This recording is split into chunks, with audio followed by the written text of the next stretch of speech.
beberapa sosok yang muncul jelang hari kiamat dan menjelang kedatangan Dajjal, or Dabbah. Secara bahasa, Dabbah bermakna jenis binatang melata yang dapat berbicara. Dabbah memiliki ciri yang ganjil seperti didefinisikan Ibnu Abbas, yakni berambut dan berbulu dengan banyak warna, memiliki 4 kaki, dan berwajah manusia. Kedatangan Dabbah jelang hari kiamat disandarkan pada salah satu riwayat hadits yang diceritakan.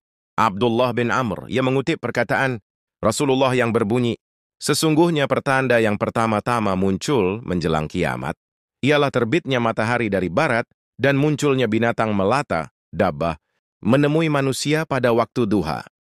Mana saja dari keduanya yang lebih dulu terjadi, maka tidak lama sesudah itu yang lainnya pun segera terjadi." Hadis Abu Dawud dan Ibnu Majah. Bukti lainnya dikabarkan dalam surah An-Naml ayat 82, Allah berfirman, "Apabila perkataan ketentuan masa kehancuran alam telah berlaku atas mereka, kami mengeluarkan makhluk bergerak dari bumi, Dabbah, yang akan mengatakan kepada mereka bahwa manusia selama ini tidak yakin pada ayat-ayat kami." Abu Daud Ats-Tsayalisi dan Hakim mendengar cerita Hudzaifah soal cerita Rasulullah tentang kemunculan Dabbah. Dijelaskan bahwa kemunculan Dabbah akan terjadi sebanyak 3 kali. Bersama Daud, Dabbah akan muncul di pedalaman hingga tidak banyak orang yang menyadarinya. Pada kemunculan kedua, Dabbah muncul di Masjidil Haram. Dan barulah beritanya tersebar di pelosok sampai ke Makkah. 2. Imam Mahdi. Imam Mahdi adalah sosok pemimpin Muslim menjelang hari kiamat kelak. Menurut keterangan hadits, Imam Mahdi diberi tugas selama 78 tahun lamanya dalam memimpin kelompok Muslim. Imam Mahdi akan keluar di akhir umatku, Allah akan menurunkan hujan, akan menumbuhkan tanaman di muka bumi, harta akan dibagi secara merata. Binatang ternak akan semakin banyak, begitu juga umat akan bertambah besar. Imam Mahdi hidup selama 7 atau 8 tahun. Hadis Al-Hakim. Hingga pada waktunya, pasukan Imam Mahdi akan terkepung oleh pasukan Dajjal di dalam Bait Al-Maqdis. Disinilah Imam Mahdi berdoa kepada Allah untuk memohon pertolongan. Sujud Dajjal. Dajjal digambarkan sebagai sosok pembohong dan pembawa fitnah yang besar. Ia muncul sebagai sosok yang ahli dalam agama dan cerdas dalam ilmu pengetahuan. Sebab itulah, banyak orang yang tertipu dengannya dan menganggap dirinya sebagai Tuhan. Kemunculannya akan dilakukan Dajjal dengan mengembara ke seluruh pelosok dunia agar orang-orang mengakui kekuasaan dan menjadi pengikutnya. Dajjal akan muncul di bumi. Saat kemunculan Dajjal ini, Rasulullah mengatakan bahwa orang-orang beriman akan menyantap makanan dan minuman tertentu, karena mereka diterjang kelaparan dampak kemarau panjang. Ayat disebutkan bahwa ada beberapa tanda sebelum kemunculan Dajjal, salah satunya menurunnya perekonomian dunia, resesi. Kondisi ini yang kemudian akan menimbulkan badai kelaparan yang melanda seluruh manusia di berbagai belahan bumi. Disebutkan bahwa hal tersebut disebabkan hujan yang tak kunjung turun, sehingga tumbuhan tidak menghasilkan buah. Hal ini didasarkan pada salah satu sabda Rasulullah. Dalam riwayat dari Asma binti Yazid al-Ansyariyah, ia berkata, "Saat itu Nabi sedang berada di rumahku. Beliau menyebut-nyebut tentang Dajjal. Kemudian beliau menuturkan, menjelang kemunculannya selama 3 tahun terjadi peristiwa besar. Pada tahun pertama, langit tidak menurunkan sepertiga airnya, dan bumi menahan tumbuhnya sepertiga tumbuhannya. Ya, di tahun kedua menjelang peristiwa tersebut, langit menahan 2/3 airnya, dan bumi menahan 2/3 tumbuhannya. Pada tahun ketiga, langit menahan seluruh airnya dan bumi menahan pertumbuhan seluruh tanamannya. Kondisi tersebut membuat hewan ternak yang ada di bumi mati. Betapa besarnya malapetaka yang dialami manusia kala itu, sampai-sampai ketika Dajjal menemui seseorang, dia berkata, "Lau seandainya aku hidupkan untamu, apakah kamu mengakui bahwa aku Tuhanmu?"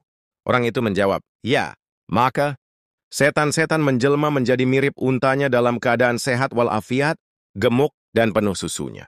Dajjal juga mendatangi seseorang yang ditinggal mati oleh saudara dan ayahnya, lalu berkata kepadanya, "Seandainya aku hidupkan ayahmu dan saudaramu itu, apakah kamu mengakui bahwa aku ini Tuhanmu?" Orang itu menjawab, "Ya." Maka setan-setan menjelma menyerupai ayah dan saudaranya. Asma lalu mengatakan, kemudian Rasulullah keluar karena ada keperluan, sedangkan hati para hadirin sangat tergetar oleh sabda beliau. Setelah beliau kembali, aku berkata kepada beliau, "Rasulullah, engkau telah membuat hati kami terenyuh dengan kisah tentang Dajjal. Kalau dia muncul sementara aku masih hidup, akulah yang melawannya. Dan jika dia muncul ketika aku sudah meninggal, Allah lah semata yang akan memelihara semua orang yang beriman. Asma berkata, Rasulullah, kami membuat adonan tepung, tapi kami tidak memanggangnya menjadi roti kecuali jika kami lapar. Nah, bagaimana dengan kaum mukminin pada masa itu? Mereka akan cukup kenyang dengan apa yang cukup bagi penghuni langit, yaitu membaca tasbih dan takdis. Hadis Ahmad. Hadis tersebut dengan jelas mengatakan bahwa Allah menakdirkan agar hujan tidak turun, serta pepohonan tidak berbuah sehingga bencana kelaparan pun terjadi menjelang keluarnya Dajjal. Agar Nawab melabui cobaan tersebut, Rasulullah telah menjelaskan bahwa tasbih dan takdis mensucikan Allah dapat menjadi makanan serta minuman bagi orang yang beriman. Menukil kitab Al-Masih Al-Muntazhar wa Nihayah Al-Alam karya Abdul Wahab Abdus Salam Tawilah. Dalam hadits lainnya juga dikatakan bahwa ada 5 makanan bagi orang mukmin saat Dajjal muncul, yaitu birinci tasbih, ikinci tahmid, tiga takbir, dördüncü tahlil, lar takdis. Sebagaimana Aisyah meriwayatkan bahwa Nabi menyebut kelaparan akan terjadi di depan Dajjal sebelum Dajjal keluar. Mereka bertanya, harta apa yang paling baik ketika itu? Beliau menjawab, anak kuat yang dapat memberi minum kepada keluarganya, sedangkan makanan tidak ada. Lalu mereka bertanya lagi, apa makanan kaum mukminin ketika itu?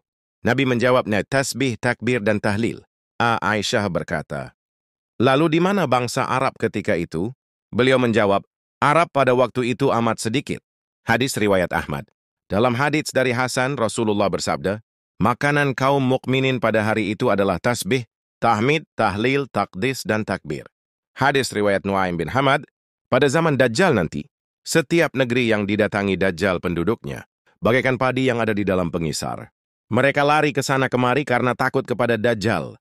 Bagi keluarga mukmin, mereka lebih senang berada di dalam rumah menjaga keluarganya, agar tidak terpengaruh oleh tipu daya Dajjal. Sebab pada masa itu bukan sedikit kaum wanita yang menjadi pengikut Dajjal. Oleh kerana itu, orang lelaki mengikat keluarganya di dalam rumah agar tidak keluar. Mereka bimbang bila keluarganya keluar rumah akan mudah dipengaruhi Dajjal. Jika terpengaruh mengikuti Dajjal, berarti telah melakukan kekufuran dan kemusyrikan. Zaman Dajjal adalah zaman fitnah yang besar, bukan sedikit orang yang beriman pada pagi, dan kemudian pada petang hari menjadi kafir. Hal ini menunjukkan begitu hebatnya godaan fitnah yang melanda umat Islam. Pada saat itu, memegang agama seperti memegang bara api yang panas, bila dilepaskan dirinya akan menjadi mangsa Dajjal. Tetapi bila terus dipegang godaan dan fitnah yang dihadapinya sangatlah besar dan berat. Oleh kerana itu, apabila Dajjal datang, ramai orang melarikan diri ke hutan-hutan, dan ada yang melarikan diri ke gunung. Mereka melakukannya demi menyelamatkan diri dan akidahnya dari fitnah Dajjal. Sebagaimana yang telah disebutkan dalam suatu hadits sahih, saat itu, manusia benar melarikan diri dari Dajjal ke arah gunung. Hadis Muslim. Demikian keadaan manusia semasa kedatangan Dajjal, mereka lebih memilih menyelamatkan diri daripada menghadapinya. Sebab bila menghadapinya dikuatiri dirinya, tidak mampu menjaga akidah dan keselamatan jiwanya. Sebab Dajjal akan berbuat aniaya terhadap orang yang membangkang. Demikian juga dalam soal pemerintahan. Pemerintahan negara pada zaman Dajjal menjadi rosak dan tidak mengikut peraturan.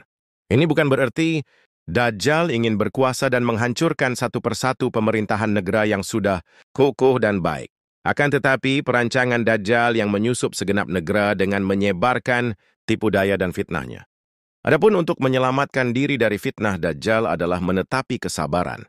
Membaca 10 ayat pertama dari surat Al-Kahfi, yaitu, segala puji bagi Allah yang telah menurunkan kepada hambanya Al-Quran dan dia tidak mengadakan kebengkokan di dalamnya, sebagai bimbingan yang lurus, untuk memperingatkan akan siksaan yang sangat pedih dari sisi Allah dan memberi berita gembira kepada orang-orang yang beriman, yang mengerjakan amal soleh, tuas akan mendapat pembalasan yang baik. Mereka sel dia dalamnya untuk selama-lamanya. Dan untuk memperingatkan kepada orang-orang yang berkata, Allah mengambil seorang anak, mereka sekali tidak mempunyai pengetahuan tentang hal itu. Begitu pula nenek moyang mereka. Alangkah jeleknya kata-kata yang keluar dari mulut mereka. Mereka tidak mengatakan sesuatu kecuali dusta. Maka barangkali kamu akan membunuh dirimu karena bersedih hati sesudah mereka berpaling. Sekiranya mereka sabar mana kepada keterangan ini, Al-Qur'ani. Sesungguhnya kami menjadikan segala yang ada di bumi sebagai perhiasan baginya, agar kami menguji mereka siapakah di antara mereka yang terbaik perbuatannya. Dan sesungguhnya kami benar akan menjadikan pula apa yang di atasnya menjadi tanah rata lagi tandus. Atau kamu mengira bahwa orang-orang yang mendiami gua dan yang mempunyai rakim itu, mereka termasuk tanda-tanda kekuasaan kami yang menghairankan. Ingatlah, tatkala pemuda kita mencari tempat berlindung dalam gua, lalu mereka berdoa, "Wahai Tuhan kami, berikanlah rahmat kepada kami dari sisimu dan sempurnakanlah bagi kami petunjuk yang lurus dalam urusan kami." Ini Al-Quran Surat Al-Kahfi ayat 1-10. Anjuran untuk membaca 10 ayat pertama dari Surat Al-Kahfi adalah anjuran dari Rasulullah sebagai benteng untuk diri agar tidak diganggu dan terkena fitnah Dajjal.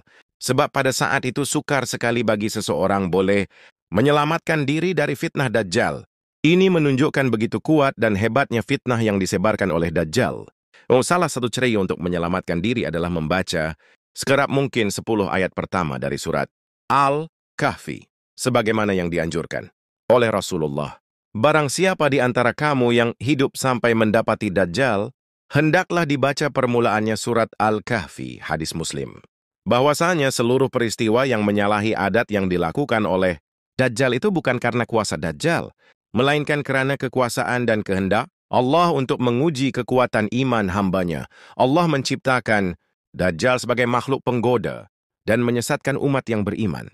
Jika hamba tadi benar-benar teguh imannya, dia tidak akan mudah goyah akidahnya walaupun dirinya disakiti, dianiaya, difitnah, bahkan dibunuh. Dia tetap teguh memegang keimanannya dan ketaatannya kepada Allah Ta'ala.